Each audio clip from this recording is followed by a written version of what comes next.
Di sebuah peternakan kecil, hiduplah keluarga itik yang lucu. Ibu itik sedang mengerami telur-telurnya, menunggu keluarnya anak itik. Tepatnya, ada 7 telur yang ditunggu untuk menetas. Di suatu pagi yang cerah, satu persatu telur-telur itu mulai menetas. Anak itik mulai beradaptasi dengan dunia yang baru. Mereka bersuara dan berjalan mengelilingi ibu itik. Namun, ada satu telur lagi yang belum menetas. Dan ibu itik mulai khawatir. Ibu itik berpikir, mungkin ada yang salah. Dan memutuskan untuk menunggunya sebentar lagi. Dan akhirnya, telur yang ketujuh dan terakhir pun menetas.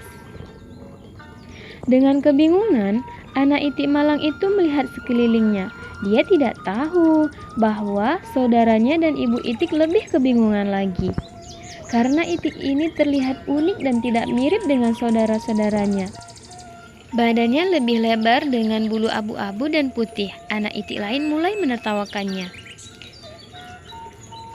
Kau anak itik si buruk rupa, kau tak mirip dengan kami. Aku tak mengerti kenapa kau tak mirip dengan saudara-saudaramu. Buruk rupa, buruk rupa, buruk rupa. Setelah beberapa waktu, anak itik itu pun tumbuh besar. Tapi anak itik buruk rupa tetap terlihat lebih besar daripada saudara-saudaranya. Demikian juga warna bulunya tetap terlihat berbeda. Kau tumbuh cepat, kenapa kau tetap terlihat buruk rupa? Waktu berlalu dan anak itik si buruk rupa tumbuh menjadi anak itik yang menyendiri dan murung. Saudara-saudaranya tak mau bermain dengannya. Kami tak akan mau bermain denganmu karena kau buruk rupa. Semua hewan lain di peternakan itu pun mengejeknya. Bebek buruk rupa, bebek buruk rupa. Petok, petok, petok, petok. Bebek buruk rupa, bebek buruk rupa. Sebaliknya, ibu itik melakukan yang terbaik untuk melindunginya.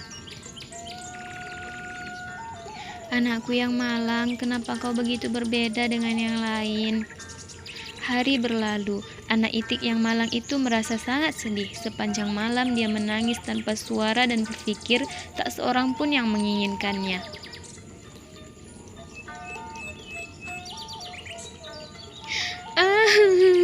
Kenapa aku buruk rupa? Kenapa aku tak mirip dengan saudaraku?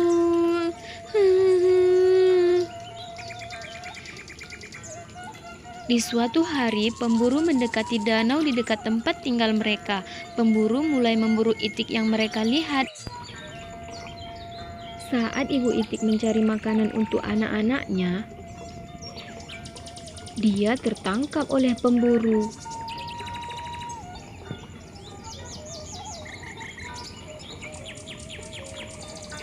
Anak itik buruk rupa tak tahu harus berbuat apa.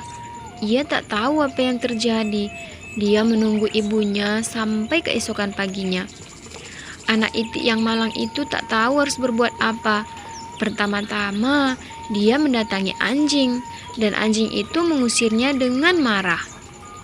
Pergilah, tidak boleh ada yang melihatku berbicara dengan itik buruk rupa sepertimu.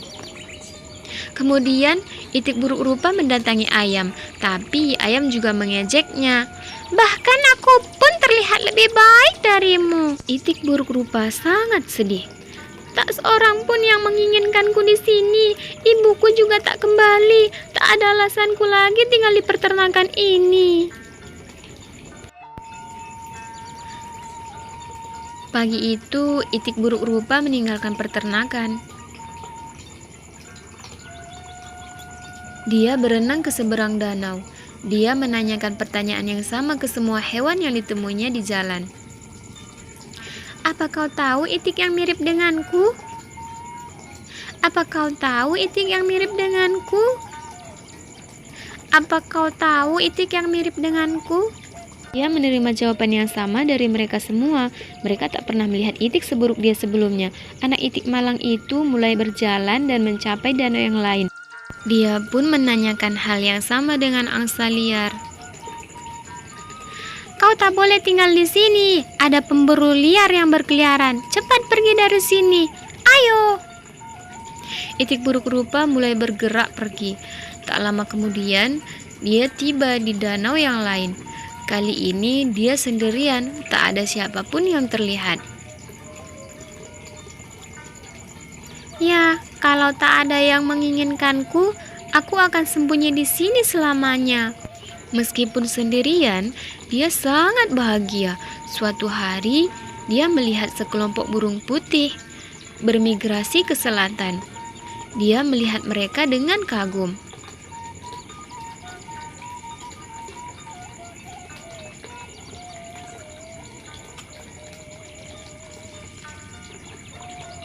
Mereka cantik sekali. Kuharap aku bisa seperti mereka. Musim dingin datang dan salju pun mulai turun. Itik buruk rupa jatuh cinta dengan pemandangan salju pertama kalinya. Dia bermain-main sambil ditutupi salju warna putih. Karena salju yang tebal, itik buruk rupa kesulitan menemukan makanan. Jadi, dia pergi mencari makanan. Dia kedinginan dan kelelahan. Sementara itu, dia bertemu dengan seorang petani.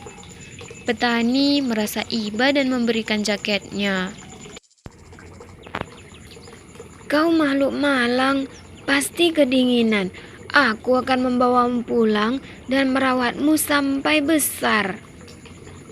Petani menepati janjinya dan merawat anak itik itu. Saat musim semi tiba, itik buruk rupa sudah tumbuh besar. Supaya punya tempat yang luas untuk bergerak, petani meninggalkan itik itu di danau. Kembali sendirian. Tak lama, itik buruk rupa melihat bayangannya di air. Tapi dia kagum dengan apa yang dia lihat. Pertama-tama, dia tak mengenali dirinya sendiri. Dia pikir ada hewan lain di belakangnya. Jadi, dia melipat sayapnya dan dia melihat bayangannya pun melakukan hal yang sama.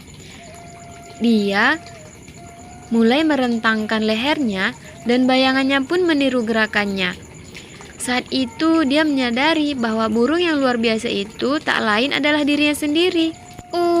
Aku berubah sekali. Aku terlihat seperti burung yang terbang itu. Aku harus pulang dan menunjukkan diriku. Lalu dia pun pergi. Dia berenang di danau dan bertemu dengan sekelompok angsa. Karena kini dia adalah kawanan mereka, angsa itu mengajaknya ikut. Itik buruk rupa berpergian dengan sukacita bersama angsa. Seorang anak di tepi danau berteriak kepada temannya saat melihat sekelompok angsa. Hei, lihat angsa muda yang di belakang. Itu angsa tercantik yang pernah aku lihat.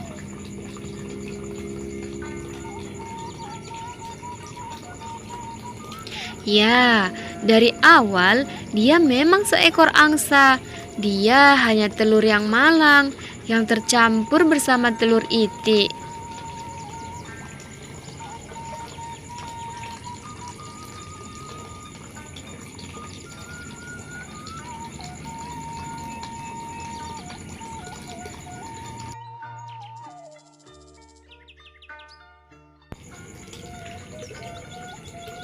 Tapi kini dia bersama keluarganya dan hidup bahagia dengan keluarganya.